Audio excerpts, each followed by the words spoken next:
It's Batman 78, one issue removed from Alfred's shocking death and the City of Bane storyline. What do we do to top it? Let's go full Magnum PI.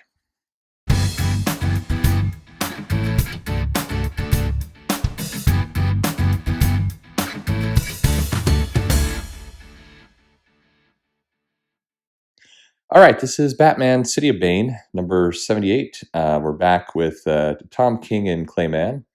So we start right off with kind of a flashback. This issue is going to be more Batman Catwoman centered. I'm reviewing as we go, so this is we'll see. You'll be surprised along with me. So we get some nice kayaking scenes. Boy, that colorist can really do water nicely. It's sweet, and Batman is on the road to recovery. He's hanging out. He's doing his thing. He's grown a really weird mustache for some reason. Shorts are a little low. Just saying, Catwoman's got a nice stylish bikini there. And we got some just back and forth, and they're talking and they're drinking and they're hanging out at the club, and he's again we got full Magnum PI, and we got a nice backside walking away view of Catwoman. It's a happy happy Batman. Batman's just hanging out in a resort drinking. So they're talking about how they come back to beat Bane, and kind of Catwoman slowly try to convince old Brucey here that it can be done.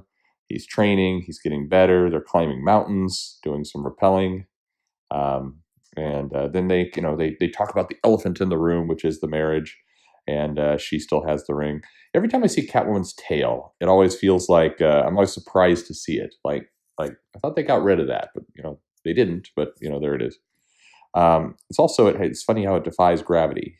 But anyway, they make up.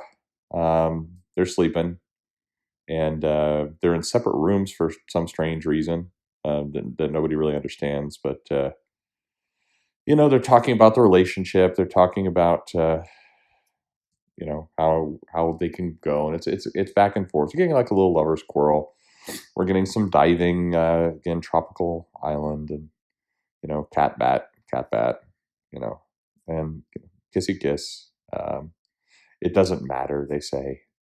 For this relationship is struggling to keep up. But they're having some marshmallows by the fire. They're toasting and s'mores, and we're kind of seeing. We're just seeing this relationship unfold. Basically, this is the issue where we have the talking resolution of the aborted marriage. And Batman admits, I waited and I wept, and it was sad.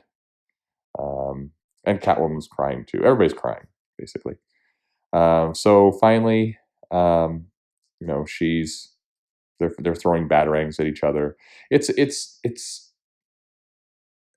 I mean, this is a long, drug out way. I mean, so there has been some promo art where we see them kissing and kind of making up at the end, and we have this new series coming up where we're assuming they're making up. So this kind of fight, it takes a lot of the sting out of this fight. And I wish that comics wouldn't do this, that publishers, when they do promotions, when they do news ahead of time, they spoil it. And it does not help when you've got these books like this one, which is all about kind of bridging the moment, having the conversation.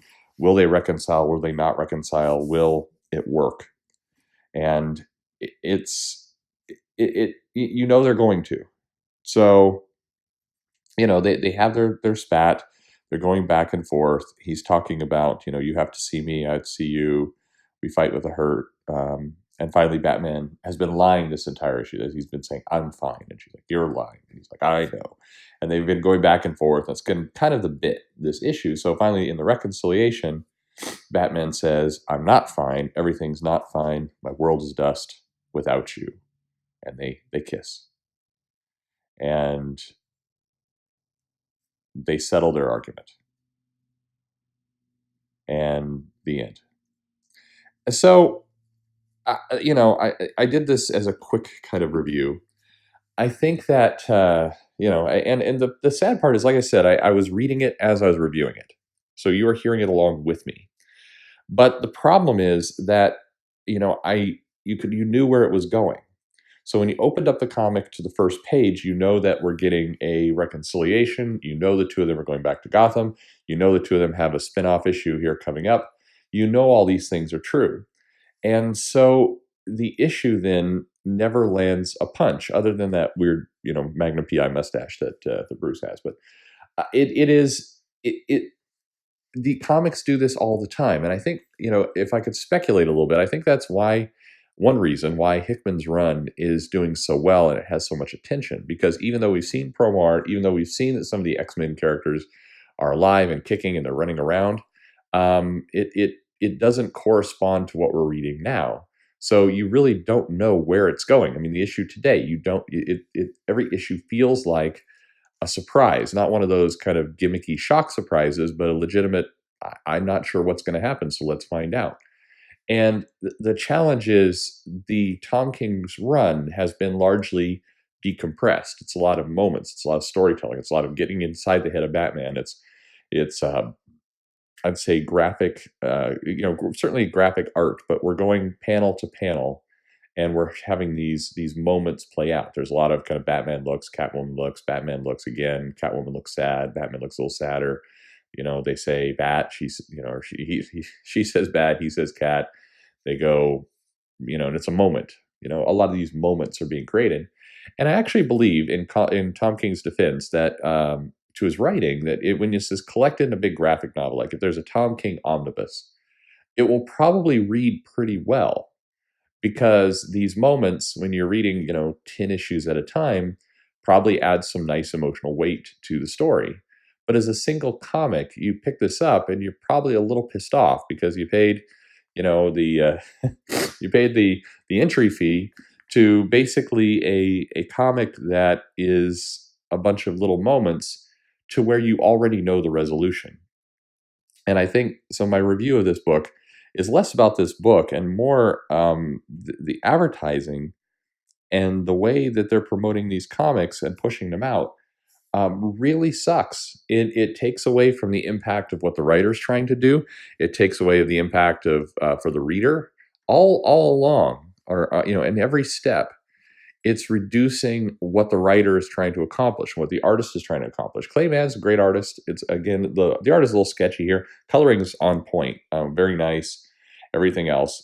If a customer came in and said, "I'm looking for an issue where Batman talks, very shallowly about his feelings and drinks and hangs out at a tropical place, and there's a little bit of TNA," I'm like, "I've got the issue for you. It's right here." But as a comic, this won't be particularly satisfying if you were really invested in the Batman Catwoman relationship. Probably it's satisfying to see them come back together, but again, that punch is lessened because we knew they were coming back together. So it's my thumbs down on this issue has nothing to do with the writer, the art, what it is. It has everything to do with the fact that in terms of emotional weight and power of this comic, would have been a lot more powerful if the resolution wasn't spoiled. And I understand the irony of I'm doing a review where I'm spoiling the ending. So if you manage to avoid the marketing and all the rest, now I'm the bad guy. I get it. I should say spoilers. There are spoilers in this review. But we'll see where this all lands. Now they're going to come back. It's time for revenge. I mean, even the cover, reunited, rekindled, ready for revenge. Even the cover is spoiling the inside of the story, which is goofy. So, thumbs down to marketing, guys. I mean, it's right there in front of you, but you don't grab it. What do you think of the issue? What do you think of the storyline in general? Leave me a comment below. Like, subscribe, click the bell for notification. Thanks for listening.